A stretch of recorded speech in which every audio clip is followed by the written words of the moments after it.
안녕하세요. 금천 판도라 시즌2 나는 주민이다. 국회의원에게 듣다 3회를 시작하겠습니다.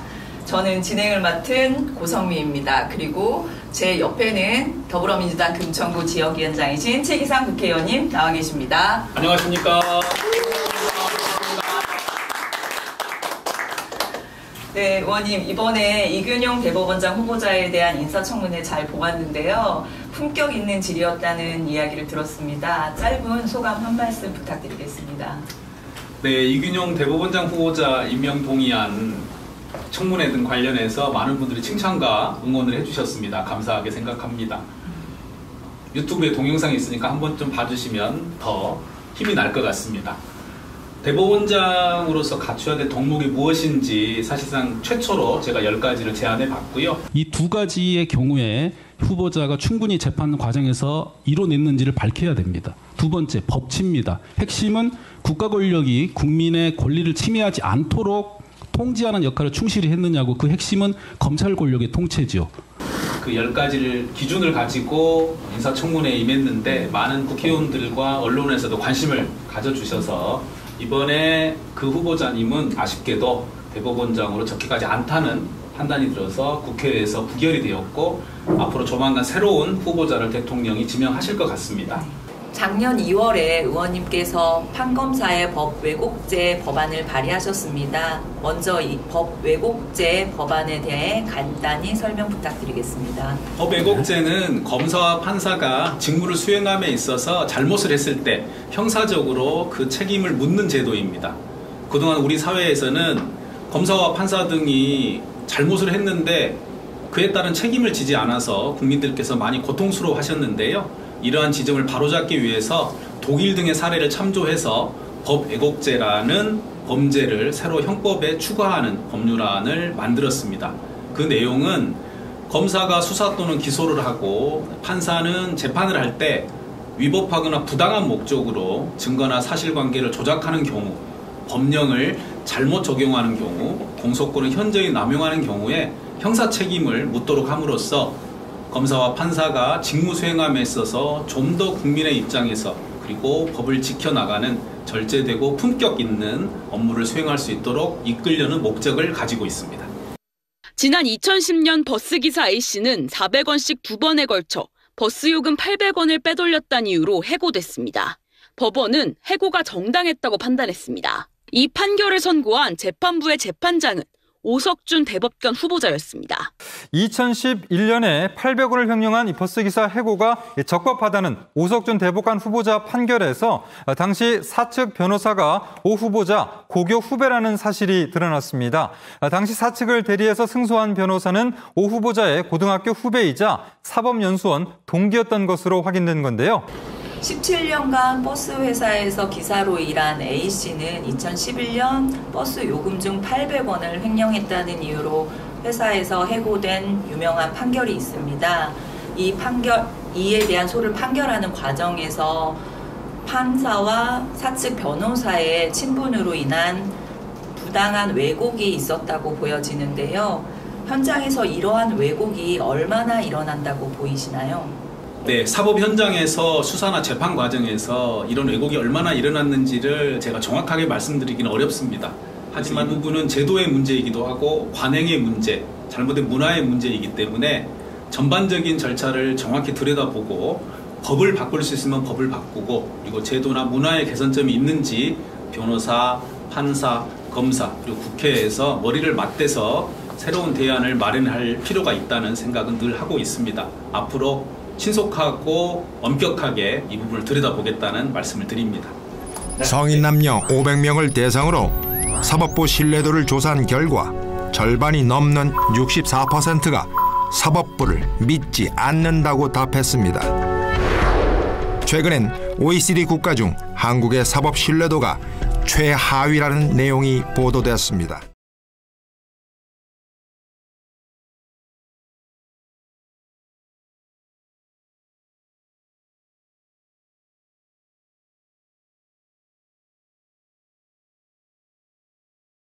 정관예우 문제 꼭 근절돼야 됩니다. 최근에는 후관예우라는 말도 있고요. 특히 법조 영역에 국한됐던 정관예우가 다른 공적인 영역까지 퍼지고 있어서 큰 걱정입니다. 제가 10여 년 전에 독일에 연수를 할 때 독일 법조인에게 정관예우 문제가 있으면 어떻게 하느냐라고 질문을 했다가 오히려 부끄러웠던 기억이 있습니다. 그 나라에서는 있을 수 없는 일이라는 표정으로 저를 물끄러미 바라봤던 기억이 나는데요. 외국에도 그런 문제가 없지는 않을 것 같습니다만 우리나라에서 특히 심각한 것 같아서 걱정입니다. 그래서 제가 21대 국회의원이 되자마자 발의한 법안 중에 하나가 변호사법 개정안이었는데요. 판사나 검사 그리고 고위 경찰관 등을 역임한 사람이 변호사로서 일을 하게 위해서는 반드시 등록심사를 받게 하는 내용이었습니다. 즉 정관으로서 근무하던 기간 중에 대한 평가를 엄격히 해서 그 과정에서 문제가 있었던 사람들은 변호사로 일정 기간 못하게 하는 내용이었고요. 그리고 그 과정을 적어도 6개월에서 1년 정도 등록심사를 하게 함으로써 자연스럽게 퇴직 후에 바로 변호사로 일을 하면서 정관예우라는 혜택을 받을 수 없게 만드는 두 가지 지점에 초점을 맞춘 법안을 내놨었습니다. 안타깝게도 아직까지 통과가 되지는 못했는데요. 앞으로 이 부분 통과되도록 노력을 할 계획입니다. 의원님께서 법률신문에 기고하신 만만한 판사라는 글을 보면 법정은 밖에서 안을 들여다보고 안에서 밖을 내다보는 깨끗한 창문 같은 것이 아니라 지나다진 발자국들로 더러워지고 안과 밖이 드나들며 만나 섞이는 통로 같을 때 활발하다. 그 법정의 판사는 당신의 일이 바로 내 일이고 모든 것이 우리의 일이라는 듯 환대하면서도 어떤 말도 기탄 없이 섞을 수 있게끔 조금 만만해 보여도 괜찮겠다. 누구든지 자신의 목소리를 제대로 낼 수 있도록 이라고 하셨습니다.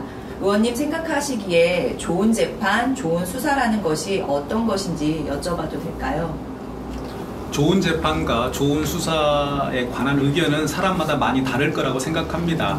근데 제가 생각했던 좋은 재판, 좋은 수사는 가장 우선적으로 재판과 수사에 임하는 당사자분들께서 자기의 생각, 자기의 의견, 자기의 처지를 자유롭게 그리고 정확하게 말씀하실 수 있어야 된다고 생각이 들었습니다. 그러기 위해서는 수사의 주재자인 검사나 재판의 주재자인 판사가 너무 엄하거나 무섭게 보이는 것보다는 조금 만만해 보여야지 말씀을 쉽게 꺼내고 자유롭게 얘기를 할 수 있을 것 같아서 그런 표현을 사용했고요. 그리고 법정도 절제되고 어떤 간결한 공간이라기보다는 우리 삶의 현장이 고스란히 드러나는, 그래서 깨끗한 창문으로 들여다보는 곳이 아니라 좀 발자국들로 더러워져도 그 안에서 판사는 정확한 판단을 해낼 수 있어야 된다는 생각에 그런 말씀을 드렸습니다. 그리고 실은 그 내용은 프란치스코 교황이 취임하시자마자 교회가 나아갈 바에 관해서 말씀하시면서 교회가 깨끗하고 절제된 장소에 머물러서는 안 되고 지금 고통에 어려움에 시달리고 있는 수많은 시민들 곁으로 다가가서 교회의 역할을 수행해라는 말씀을 하셨는데, 그 부분이 이 시대의 법원이, 이 시대의 법정이 판사가 해야 될 일이라는 생각 때문에 그런 글을 쓰게 되었습니다. 특히 저는 국회의원도 마찬가지라고 생각이 드네요. 국회의원도 만만한 국회의원, 그리고 국회의원은 모든 우리 시민들의 어려움과 고통, 이 속에서 해결책을 찾아내려는 의지를 가져야 된다고 생각해서 만만한 판사 못지않게 만만한 국회의원도 중요하다는 생각이 듭니다. 네, 오늘 국회에서는 헌정사상 처음 현직 검사를 파면하라는 탄핵소추안도 의결됐습니다.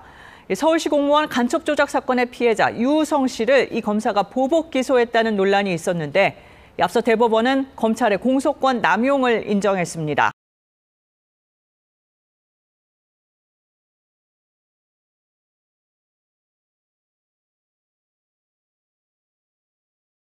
네, 공소권은 공적으로 소를 제기하는 권리인데요. 우리나라에서 형사사건에서 공소권은 오로지 검사에게 있다고 보시면 됩니다. 그런데 검사에게 재량이 있기 때문에 잘못하면 남용할 소지가 늘 있어 왔습니다. 실제로 공소권 남용이 문제된 사례가 그동안 많이 있었는데 이에 대해서 적절한 제재나 책임을 묻지를 못했습니다. 근데 이번에 그 검사에 관하여 공소권 남용이라는 법원의 판결이 있었고 그게 확정이 되었습니다. 이래서 헌정사상 최초로 공소권 남용을 한 검사에 대해서 탄핵소추안을 민주당 의원들이 발의를 했고 이 부분이 국회에서 의결이 돼서 앞으로 헌법재판소에서 정식으로 탄핵 재판으로 다루어질 것 같습니다. 아시다시피 판사에 대한 탄핵소추안은 한 번 가결되었었고요. 검사는 이번에 처음입니다. 우리 사회에서 이제 더 이상 검사나 판사도 잘못된 행위를 했을 때 반드시 책임을 진다는 측면에서 탄핵소추안 발의와 가결 그리고 탄핵 재판 과정이 매우 중요할 것으로 보여집니다.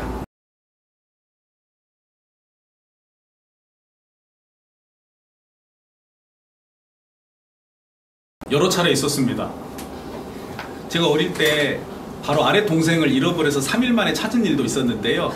그때 어머니 아버지가 안 계시고 제가 동생들을 봐야 되는데 제가 잘 못 돌봐서 동생이 나간 것으로 어머니가 말씀하시면서 많이 맞았습니다. 4일 만에 겨우 찾았는데요. 그리고 그 외에도 동생들하고 나가서 야구하고 축구하고 놀다가 집에 와서 청소를 하거나 동생들 씻기는 문제를 잘 못했을 때 밖에서 돌아오신 어머니 아버지로부터 저만 주로 야단 맞을 때는 많이 속상했던 기억이 납니다. 그래도 또 삼형제 장남으로 어머니나 아버지, 할머니, 주위 분들의 기대와 혜택을 많이 받아서 전체적으로 균형에 맞았다고 생각을 하고요.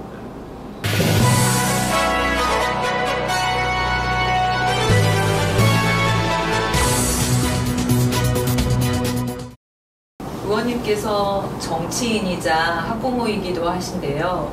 의원님께서 생각하시는 대한민국 교육의 발전 혹은 금천 교육의 발전에는 어떤 것이 있을지 궁금합니다. 우선 우리 아이들과 부모님이 원하시는 학력 신장과 진학의 문제가 매우 중요하고요. 동시에 우리 전체적인 공동체를 생각하면 민주시민으로서 소양을 쌓는 일도 마찬가지로 매우 중요합니다.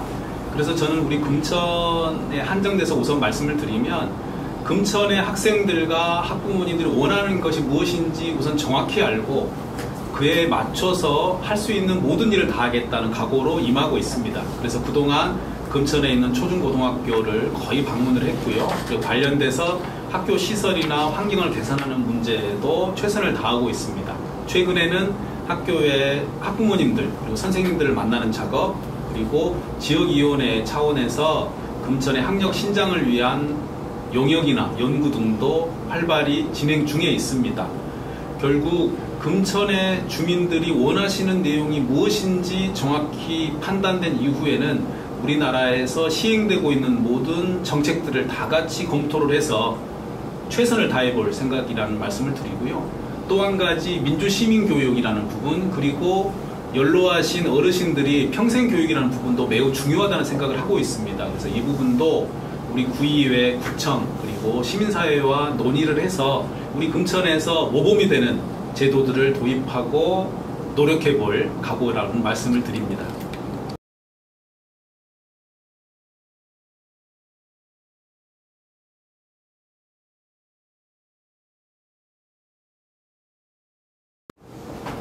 네, 학교 현장에서 일어나는 이 문제들은 정말 심각하고 어느 한쪽의 책임으로 평가해서 원인을 찾기가 참 어려운 문제 같습니다. 선생님들, 학부모님들, 학생들 그리고 그걸 지켜보는 수많은 분들이 다 힘들어하고 계신 상황인데요. 그만큼 교육 문제에 관한 우리 사회의 관심과 에너지가 많은 이유가 된다고도 생각을 합니다.